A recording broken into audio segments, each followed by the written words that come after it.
Hello, fellow YouTubers, and welcome to the first episode of a new Let's Play in a Metroid Prime emulator, which it's an emulator for the video game Metroid Prime. And I know I've mentioned a couple times to you guys that this game is like my most favorite of all time. As far as like more recent, good-looking games go, and I'll explain more right now in a little bit. Right now. But for the moment, because the audio is so loud and there's no audio options in the beginning, I'm going to start a new game and I'm going to play on hard mode. Actually, I wonder. Oh, here we go. Oh, holy crap, that feels so much better. Yep, that's fine. Okay. Oh, holy crap. That was obnoxiously loud. Okay. So I got a lot to talk to you guys about the game and everything, and this series is just going to be called Metroid Prime, episode yada yada with a title. I'm not gonna add the Let's Play part of it because it seems pretty obvious and it makes a really long title. Uh, for when I try to add it into YouTube and stuff, and I don't like obnoxiously long titles, so it's just gonna be Metroid Prime, you know, episode yada yada yada whatever. So I already beat this game once, so I unlocked hard mode, and I've never actually played hard mode legitimately. Well, not legitimately, but I haven't even played it at all, to be honest. So we're gonna start a fresh game, and we're gonna play on hard mode, and let's start this bad boy up. As you can see, I love the menu. It's just like so awesome.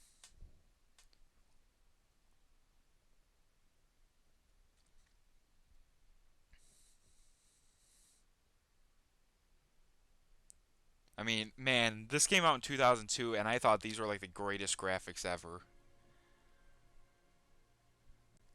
They still, for 2002, they are not the worst I've ever seen. And that planet there, in case you guys don't know, is Talon 4. Which actually the series is going to be on that planet.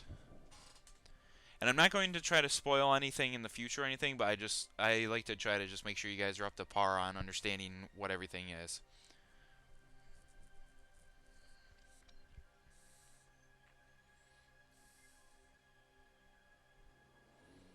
But yeah, this game has a lot of nice views and sceneries.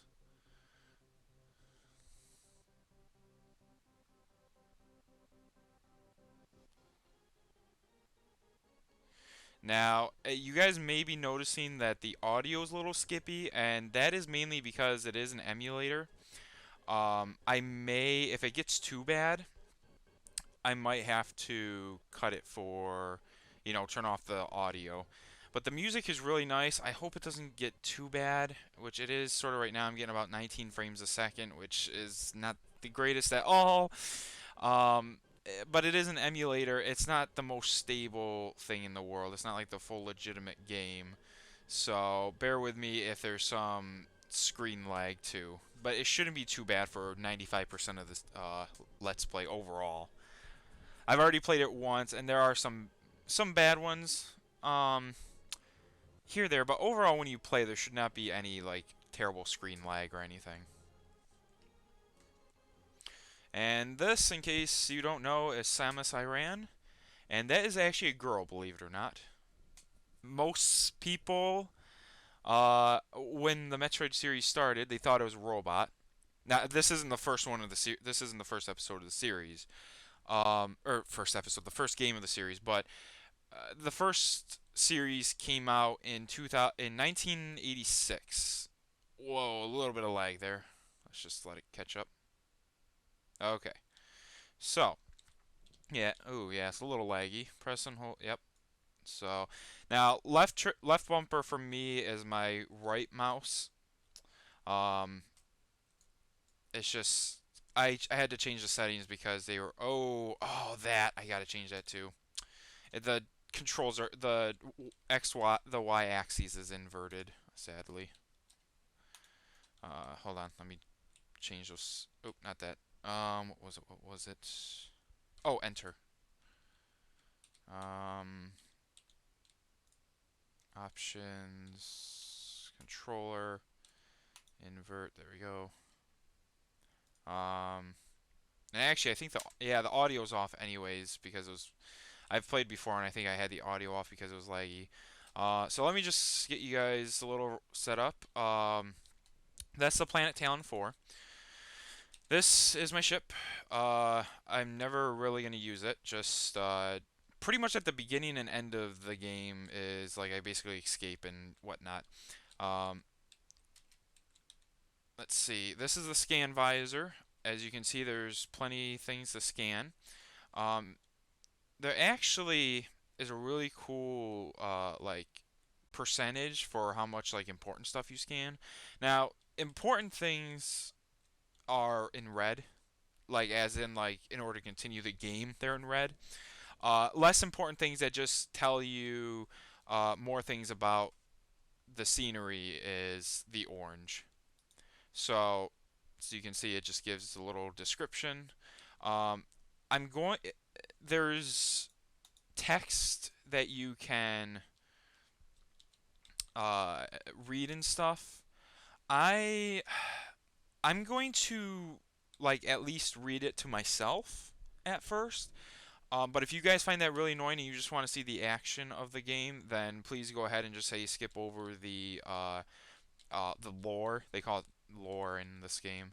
So I gotta scan this and basically just deactivate, or no, it activates the switches, such as that.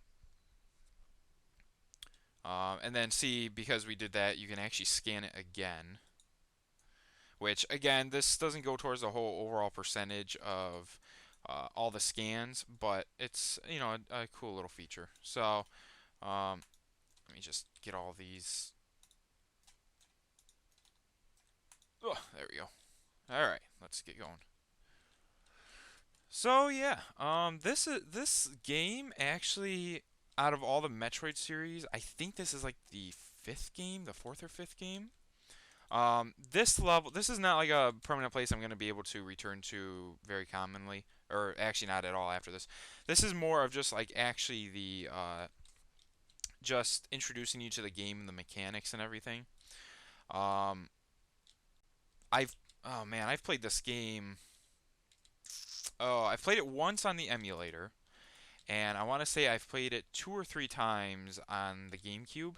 This is a GameCube game, so so like that just activated the airlock, so it opened up the door so I can like continue on.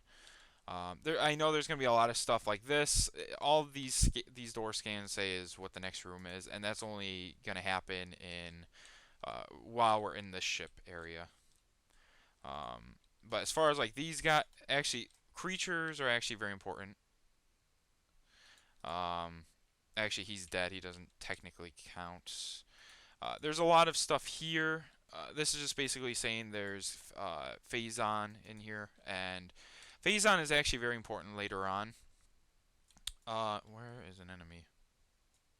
Sort of forgot what to do. Um, it's important later on, but as of right now, uh, the player doesn't really know that it's important, so I'm not going to explain anything at the moment. I might, when the time arises, actually explain stuff because it's one of those games that it's like unless you like really slow down and take like everything and just like analyze everything, you aren't really going to understand everything. It's just one of those kinds of games, and I like those kind of games because it does add like a replay value of when you go back, you're like, oh, I didn't notice that before, you know. So, scan, yeah, that's just debris. I'm so used to scanning in this game, it's ridiculous. Yeah, and those dead these dead guys right here are space pirates. They're like the main they're like the default bad guys for Samus. Oh, little cutscene. They're like the default bad guys, but I mean, there's other bad guys other than just the space pirates in this series. And this is called a morph ball, and it just basically lets you go through small tunnels. So if you ever see a small tunnel like that, surely enough, there's going to be a morph ball somewhere. And man, there's a lot to talk about. I never realized. This is a map station. Basically, here's the map, and you see how it only shows what I've gone through so far. Well, when I go into the map station, it basically gives me the whole entire map, so I think it's pretty cool. And well, I have Z, and now you see it shows the whole place. So that's the whole like space frigate I'm on. I don't think these are important. No, there's not too many important things as far as this first area goes. And then like see here because it's a tutorial, it's like, hey, this is a vent tunnel. Maybe you could use morph ball to go in. But yeah. Um, but this game is actually the very first. It's the first person shooter slash action adventure game that I've ever played. Uh, Man, let's see. Back in 2002, I was actually 10 years old when this game came out. So, because I'm 20 right now, and it's 2012, and this game came out in 2002. I had the Wii, and I don't. Oh, how did it? Oh, yeah, that's how it was. I first found out about this game from uh, when I went to Walmart with my parents. They would have like the demos section for like different video games, and this was one of them. And this whole and like you had 5 minutes, I believe it was 5 minutes to like try to play as much of this as you can. But I think it overall ended still once you got done with this first part. Wow, it's a little laggy. And this is like my first. So like this is like a barely alive space pirate right now. Yada yada yada. Now it's not because of the quality of my computers making this game run a little slow. Again, it's just an emulator. It's not the most stable thing in the world, so it probably uses way too much processing power for what it's supposed to be for. But these guys are basically almost on the brink of death. Um, they've been trying to hold back some very volatile creatures. Let's see, that's where I escape later. Oh God, I can't give too much stuff away. um, and I'll explain more in a minute once we. Oh, right, that thing. Right, it's just a turret. Okay. And this game is very popular for strafing. This is a very strafing heavy kind of game, and I think that adds like a nice little mixture to the game. And actually, ah, oh crap. Actually, this game is not a uh, it's it's never been a twin stick shooter actually. Um, yeah, I almost it's almost pathetic. I can almost remember what every one of those say. Like, well, not word for word, but like I get the gist of like basically what they're all gonna say. So I'm just skipping over those for now. And he's barely alive. So let me just. Jeez, I keep walking right into his bullets.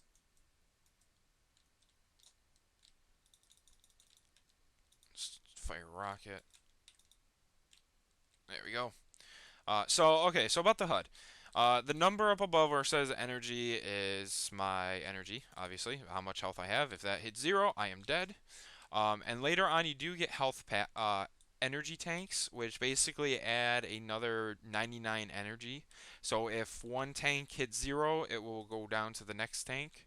And it can fill all the way up across where it says energy. Oh, God. Almost forgot about him. Um, to the left of the energy is the motion sensor, which it's a pretty generic regular motion sensor. If you've ever played a game with a motion sensor, you know what a motion sensor is. It's nothing major. Uh, if you ever played Halo or anything else, it just tells you the motion of where enemies are, but they don't. It doesn't say like what floor or anything it's on. Below the motion sensor, where you see that faint exclamation point, that's a hazard alert. If you saw with a little while. Oh, hi. How you doing? Oh, this is a healthy one. Yep. Okay, I got them. I believe I got the morphology log for him now by doing that. Because the damaged ones, it didn't do it. Oh, God. Dang. Stop. Um, so yeah, that's like the environmental hazard icon is that exclamation point. Below that shows the two different visors. So when you see it, it goes to scan visor, goes to that, and then combat visor is this. There's two more visors in the game, and you unlock those by playing, and going through and getting them. Let's scan this to open up the door. To the right, whoa, little weird thing there. To the right, you see that hand. That is basically the symbol for the power beam, which is this. This is the power beam. This is the charge beam. And above that is the missile counter. So if I shoot a missile, you see it goes down to 14. And obviously, when you run out, you run out. You can't use any more. And above that is the map for the place, which is really useful later on. Like, especially when like you're not used to an open world first person shooter kind of game, and you're not great with navigation like this guy. Uh, it helps you know where you are rather than just trying to remember. Oh, I came from this direction. You can open up a map screen and see where you've. No, don't close on me. No, damn you! Stupid thing. I had to get in there. Just open up. Come on. And I'll explain the morph ball interface in just 1 second. Just let me get in here and kill these things. Stupid turrets.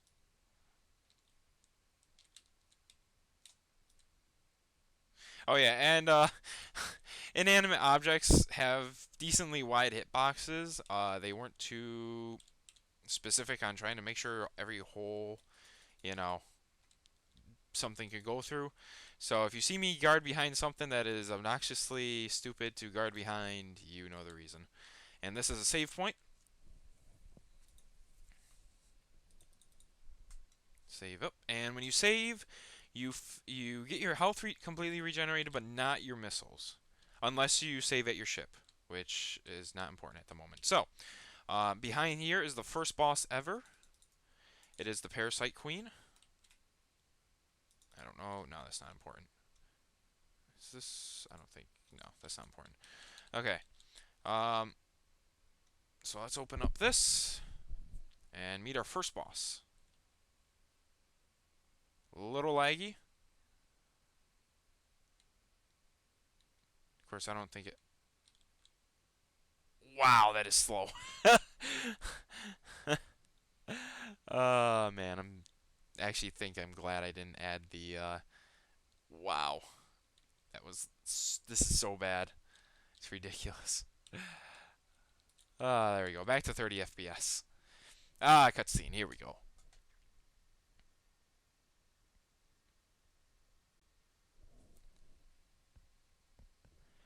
Again, sorry for no audio, but it'd probably be laggy half the time. And now I have 60 frames a second. So this is the Parasite Queen. Basically, she is a failed test experiment with Phazon.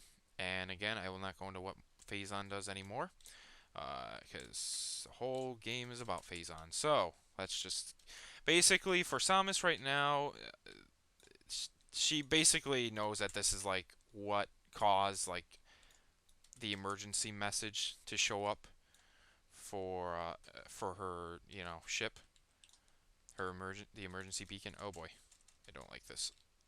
Oh, I hate this part. Fire all the beams, and I do have infinite ammo on this beam and every other beam I get in this game. So you won't see any counter for that. Oh yeah, I forgot to scan. Oh, oh God! Ooh, got hit just ever so slightly. Yeah, I gotta scan her. That's part of the scanning log. There we go. Holy crap, it's a lag. Parasite Queen, yada yada yada. Basically, use whatever you can to kill her. Nothing surprising. It's a decent default boss. It's just weak point is everywhere. Just shoot the living crap out of it. Ooh, that got through. That is awesome. Sweet. Okay. Yep. Missile, missile, missile.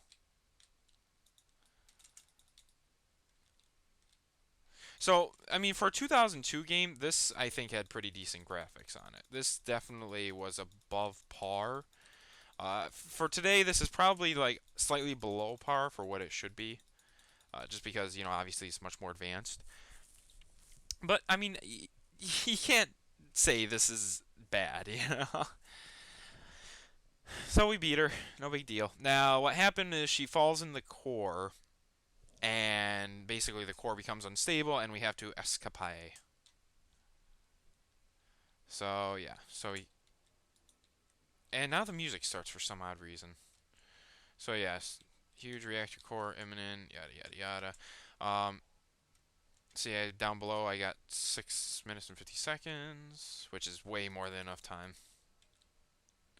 I mean, it's a decent enough hike to get back, but I mean, it's like it only takes like 2 minutes, so it's not like I'm gonna be like, oh, I only got 10 seconds left, gotta go.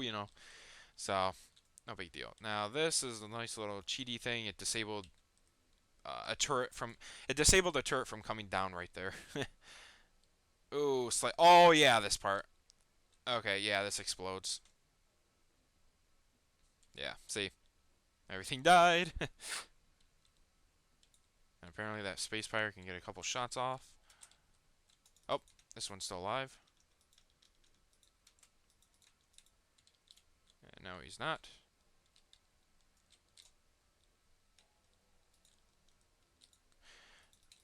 Now with I just wanted to mention just because of the other visors.